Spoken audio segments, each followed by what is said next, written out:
వితంతువులు కూడా పూజలు చేయొచ్చు, వ్రతాలు చేయొచ్చు, అన్నీ చేయొచ్చు అని చెప్పని అంటున్నారు. దీన్ని మీరు సమర్థిస్తారా? సమర్థించను అనేది సనాతనంగా ఉన్నటువంటి పీఠాధిపతులు సైతం వీరిని చూడడానికి కూడా ఇష్టపడరు.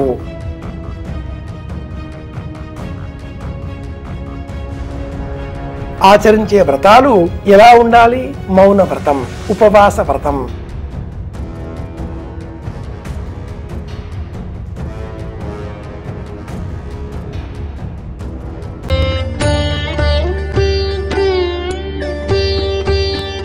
నమస్కారం గురుగారు. నమస్కారం అమ్మా. అదొక చిన్న సందేహం. ఈ మధ్య యూట్యూబ్లో చూస్తున్నాము, వితంతువులు కూడా పూజలు చేయొచ్చు, వ్రతాలు చేయొచ్చు, అన్నీ చేయొచ్చు అని చెప్పని అంటున్నారు. దీన్ని మీరు సమర్థిస్తారా? సమర్థిస్తారా అని నన్ను వ్యక్తిగతంగా అడిగితే ఇబ్బంది కలిగించే అంశం అవుతుంది. సమర్థించను అనేది నా వ్యక్తిగత సమాధానం అవుతుంది. ఇది వ్యక్తిగతం.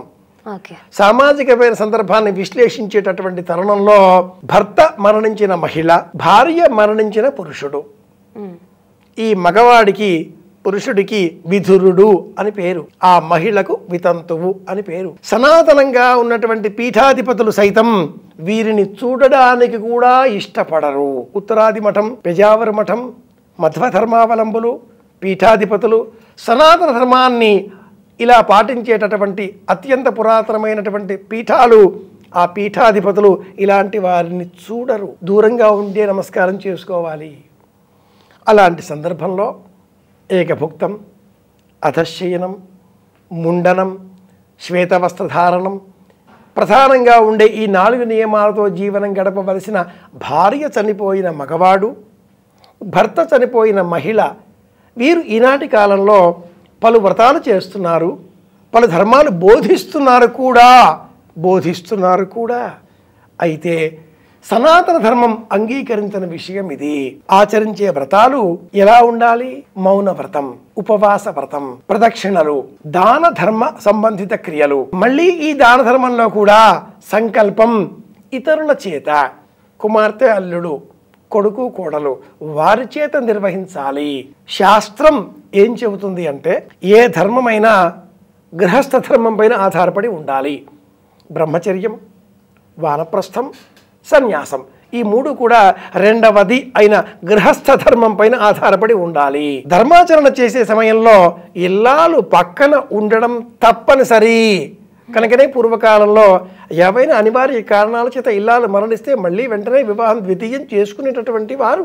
ఈనాటి కాలంలో ఈ ధర్మాలన్నీ నిత్యనూతనమై కొత్తగా మార్పు చేర్పులకు లోను కావడంతో మీరన్నట్టు యూట్యూబుల్లో కూడా సెల్ ఫోన్ ఉన్న ప్రతి వ్యక్తి CEO అవుతున్నాడు. గడ్డం పెంచుకున్న ప్రతి వ్యక్తి ప్రముఖ జ్యోతిష్కులు అవుతున్నారు. జ్యోతిష్యం చెప్పాలి, గడ్డం పెంచుకోవాలి. ధర్మశాస్త్రం చెప్పాలి, మెళ్ళో 5 రుద్రాక్ష మాలికలు వేసుకోవాలి. ఆహార్యంతో, బొట్లతో చెబుతున్నారు, అందరూ వింటున్నారు. సనాతన ధర్మం అనే మాటకి వస్తే భారత భాగవత రామాయణాలతో, 18 స్మృతి శాస్త్ర గ్రంథాలతో వైదికంగా ఆలోచన చేసే పక్షంలో సనాతన ధర్మం వీటిని అంగీకరించదు. ఈనాటి కాలంలో చేస్తున్నాడు, చెయ్యండి అని చెబుతున్నాం. ఇది వ్యక్తిగతమైన అంశం అవుతుంది. ఇది సమాధానం. అలాగే గురుగారు, ఇప్పుడు వితంతువులు కూడా బొట్టు పెట్టుకోవడం కానీ, పూలు పెట్టుకోవడం కానీ, గాజులు వేసుకోవడం కానీ ఇలాంటివి కూడా ఉన్నాయి. సో ఇది ఎంతవరకు కరెక్ట్ అంటారు? అమ్మాయి భర్తతో కుంకుమ రాలేదు, భర్తతో పుష్పాలు రాలేదు, భర్తతో గాజులు రాలేదు, కనుక ఈ 3 మేము ధరిస్తాం అని ఈనాటి మహిళలు చెబుతున్నారు. ఇది వాస్తవమే. యాజ్ఞవల్క్య స్మృతిలో ఏ విధమైన ఆటంకాలు ఈ విషయాలలో చెప్పబడలేదు. యాజ్ఞవల్క్య స్మృతి ఆధారం. మరి సనాతన ధర్మం ఎందుకు అంగీకరించలేదు అంటే ఈ సమాజం చెడు మార్గం వైపు వెళ్ళకూడదు. భగవద్గీతలో ఒక శ్లోకం ఉంది, స్త్రీషు దుష్టాసు వార్ష్ణేయ జాయతే వర్ణశంకరః. శ్లోకం ముందు ఉండే ఇంకా కొన్ని శ్లోకాలు ఉన్నవి, వాటి వివరణ తదుపరి చేయవచ్చును గాక.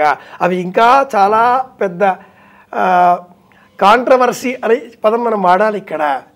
ఇంత మట్టుకే ఇది కూడా కాంట్రవర్సీ కిందే వస్తుంది. భర్తతో వచ్చినవి కావు కనుక మేము వినియోగిస్తాం అనేటటువంటి విషయంలో ఏ సందేహం లేదు. కానీ వయస్సులో ఉన్నటువంటి సందర్భాన్ని గ్రహించిన సనాతన ధర్మం వయస్సు చేసేటటువంటి పొరపాట్లు సమాజంలో పునరావృతం కాకుండా ఉండాలి. భర్త మరణించిన తర్వాత సంతానం కలిగితే అలా పుట్టేటటువంటి సంతానానికి కుండకుడు, గోళకుడు ఇలాంటి నామధేయాలను శాస్త్రం వివరిస్తుంది. అమరకోశంలో ఈ వివరణలన్నీ ఉంటాయి. గురుబాల ప్రబోధిక చూస్తే కుండకుడు, గోళకుడు ఎలా అనేది తెలుస్తుంది. భర్త మరణించిన అనంతరం సంతానం, వివాహం కాకంటే పూర్వం సంతానం, ఈ సందర్భాలన్నీ కూడా సమాజాన్ని వర్ణసంకరం చేసేవి కనుక వర్ణం అనగానే మళ్ళీ రేసిజం అని వాదించే వాళ్ళు ఉంటారు, హిట్లర్ లాగా అని పోట్లాడే వాళ్ళు ఉంటారు. కానీ ఒక బ్రీడ్ ఒరిజినల్ అలా ఉండాలి అనే తాపత్రయంతో సనాతన ధర్మం ఇలాంటి ప్రయత్నాలు చేసింది. హైబ్రిడ్ పేరుతో మనం పొందేటటువంటి ఆధునిక పంటలు ఎంత బలం మనకిస్తున్నాయి. 25 ఏళ్ళే హైబ్రిడ్ మామిడి చెట్టు పళ్ళు ఇచ్చేది, కానీ పాతకాలపు మామిడి చెట్టు 2500 సంవత్సరాల వరకు కూడా పళ్ళు ఇస్తూనే ఉంటుంది. హైబ్రిడ్ పేరిట నేటి కాలంలో వచ్చిన గోంగూర పులుపుదనం కోల్పోయింది, దోసకాయ పులుపుదనం కోల్పోయింది. నిజమైన బీరకాయ ప్రమాణాలు మారిపోయి మోచెయ్యంతా మోకాలంతా మనిషి ఎత్తంతా ఉండే బీరకాయలు మార్కెట్లోకి వచ్చేసాయి. అసలు ఏ కూరగాయ కూడా ఆ కూరగాయ రూపం లేకుండా పోయింది. పూర్వకాలంలో అని కాకుండా ఒక 10 ఏళ్ల క్రింద చూసుకుంటే విసుగొస్తే టమాటోలతో పెట్టి కొట్టేటటువంటి వారు. లండన్లో ఒక మ్యూజియం ఉంది ఇప్పటికీ. నాటకాలు ఆడుతూ ఉంటే బయట బుట్టలో టమాటాలు అమ్ముతారు. ఆ టమాటాలను చూసుకుని నాటకంలో చేసేటటువంటి వారికి సరదాగా విసరాలి ఇప్పటికీ. అలా టమాటాలు విసిరి కొడితే అవి తాగి పగిలిపోవడం అదొక ఆనందం. న్యూజిలాండ్లో ఒక గేమ్ ఆట ఉంది, టమాటాలతో విసిరి కొట్టుకోవడం ఓ రోజంతా కూడా.